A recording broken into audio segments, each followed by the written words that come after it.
My name is John McCarroll from the LUGheads gaming channel on YouTube. In this video I'll be discussing my final thoughts on the game Sang Froid as a whole.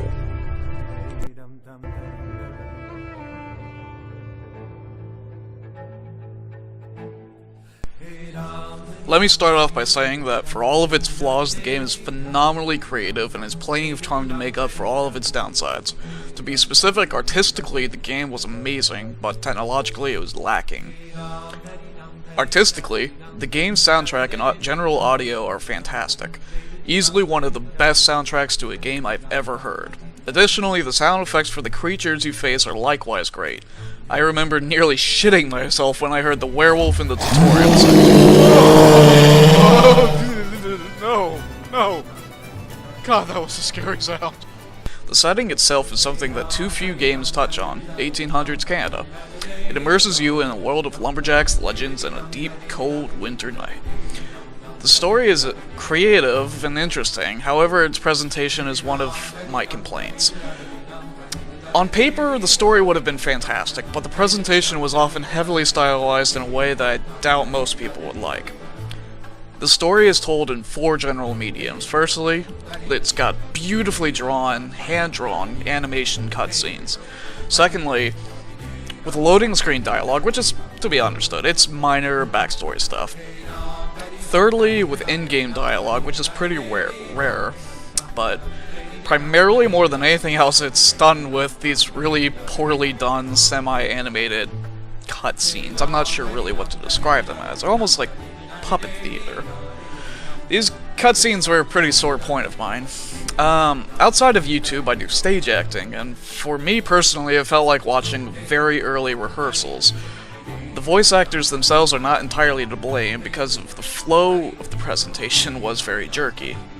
It was not exactly fun to watch.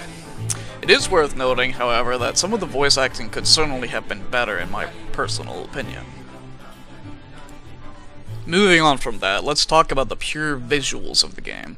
While the game has fairly low quality graphics, it does not at all take away from the charm of the game. Rather, the game has something of a surrealism to it that adds to the feeling of living in this legend.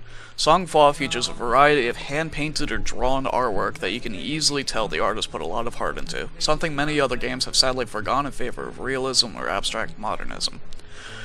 On the topic of things often looked over, Sang Froid realizes that gore isn't a horror game maker. The content of Sang Froid is grim and menacing, but it isn't really a horror game per se.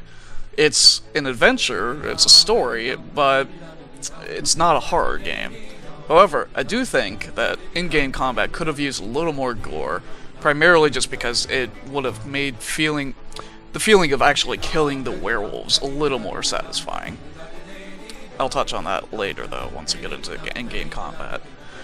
But speaking of in-game, the game features a tactical day system where in the day you'll be able to place traps and go to the village for items to prepare for the night.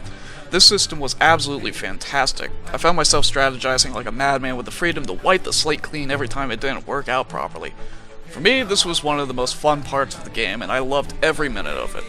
I did notice one annoying bug where the prophecy cards would not render the path of the creatures, but it usually was easily fixed by clicking on another wave and returning to it. The reason that it even told you this was due to your sister having these prophetic visions, which I thought was pretty cool, that it even had this feature, let alone gave you a reason in the lore that you would know this information. While the game was a real gem artistically, the game's technical engine was where it suffered the most. Specifically, the game is fairly buggy, with all manner of glitches and sometimes simply game-breaking combat issues.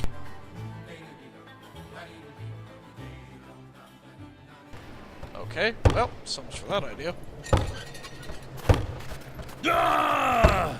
Come and get me, you mangy mob! Really? No one heard me? I'm right here. What is going on? This game is bugging out really badly right now. Am I getting lag in a single-player game?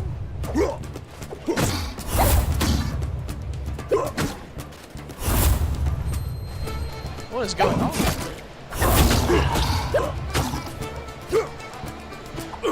This game is bugging out really bad.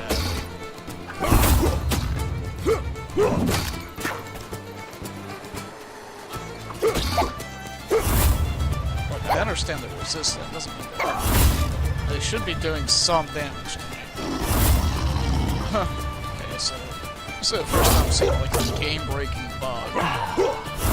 Okay, apparently I killed another one. It's still bugging out like crazy. It's like this is lag.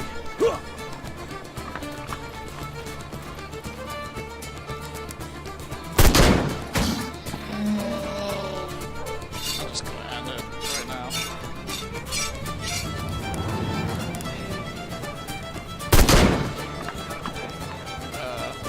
What? What?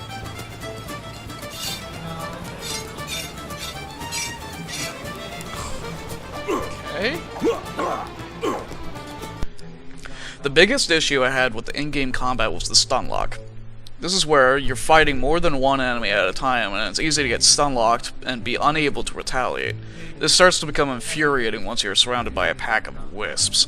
On that topic, wisps are by far the most annoying thing in the game. I hate every fiber of their being. They're annoying, I can't stand the model, they come in swarms, and without an upgrade for fire, they're basically immune to anything. You can't even slow them down. And of course, you have to use a holy weapon on them, which doesn't help matters. It doesn't help that when they run and hide in the ground, returning with full health after a few moments. While I like the concept of the wisp, I think they really need to be modified and maybe even redone entirely to be an actual fun enemy to fight. Now, sorry about that rant, but I'm going to go into another one now. This game has a fantastic fear system, meaning that you can increase your fear factor with things such as the bonfire or with a certain drink, and this will increase the time you have between individual creature attacks. Unfortunately, this really only makes a difference against wolves, because next to everything else has the ability to become enraged and completely ignore it. While I can see the purpose of this enraged factor, I feel like it cheated players from the chance to take full control of the otherwise very unique feature. So now that I've got those two things on my system, here's some of the things that the game does right. The creatures have several ways to track you. Obviously with visual range, but more interestingly, with sound and your scent on the wind. These factors can all be altered, and all of them are clearly indicated on the minimap. You can play stealthy or use their aggro range as an advantage to lure them into various deadly traps. Another thing the game does really well is the musket system. Anybody who has ever studied history will tell you that the musket was an absolutely awful weapon to fight with. Reloading it was a pain in the ass, it was inaccurate as all hell, and you could usually only keep one bullet in it. Sang Froid recreates this experience in the best possible way, keeping the realistic aspect while making it still fun to use. You're rooted to the ground, and while it does have an auto-aim system, you do actually have to take aim.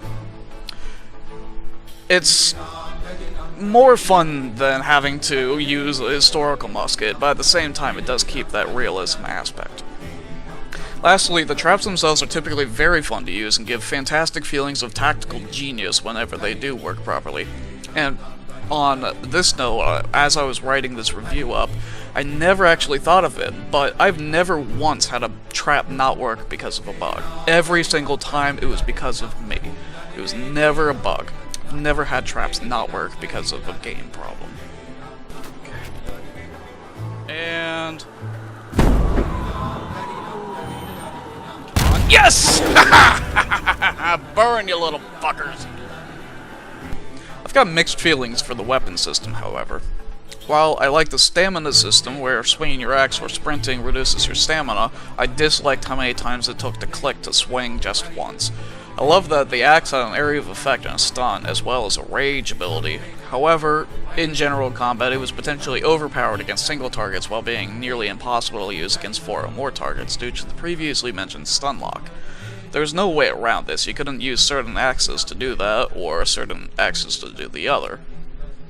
More to the point, my mixed feelings are more towards the fact that you have 4 different weapon types. This isn't necessarily a problem, however it did become an issue on certain waves where there were an equal mix. Now you have two different resistances. You've got silver and holy enemies. An example of the holy enemy would be the will-o'-the-wisp or the werewolf, and an example of the silver enemy would be the Mayakans or the Wendigo. I remember clearly one wave in particular where there was pretty much an even split of Mayakans and will-o'-the-wisps, and the problem with that wasn't that it was just there were too many of the enemies to rely on the musket system. So instead, even though you could have as many bullets as you wanted, it was more of a pain in the ass. There is, however, a drink that lets you nullify the damage difference. I would have liked the ability to just have two different axes and choose between which one, like a silver tomahawk or a blessed axe. However, eventually you end up unlocking a magic axe later in the campaign that has literally no resistance to anything. You can just chop everything in half with that thing, and it's actually completely overpowered, but it's part of the story, so it makes sense for it to be overpowered. Magic weapons are only available really late into the game. In fact, the bullets, which you can bless with your sister's blood, in the very last level, are obviously not very common throughout the rest of the game, seeing that you don't really want your sister to be bleeding all over the place. From a role-playing game aspect, the game gives you full inventory and shops, as well as a skill tree to increase both your trap abilities as well as your combat abilities. This system works particularly well, considering that it wildly changes your tactics later on, making the game far more replayable than you would expect from a game that only has 2 campaigns. Well, I think that about covers my complaints and praises about the game. While there are some changes that should be made, I'd give this game 2 solid thumbs up for genuine creativity, and I very much look forward to the next part of the story. Hopefully the developers will add a co-op feature to the next game, and I'll have to drag one of my fellow LUGheads into the fray with me. Thank you very much for listening to me ramble, and a special thanks to the development team for making this overall very enjoyable experience. My name is McCarrick, and this is me signing off. See you guys next time.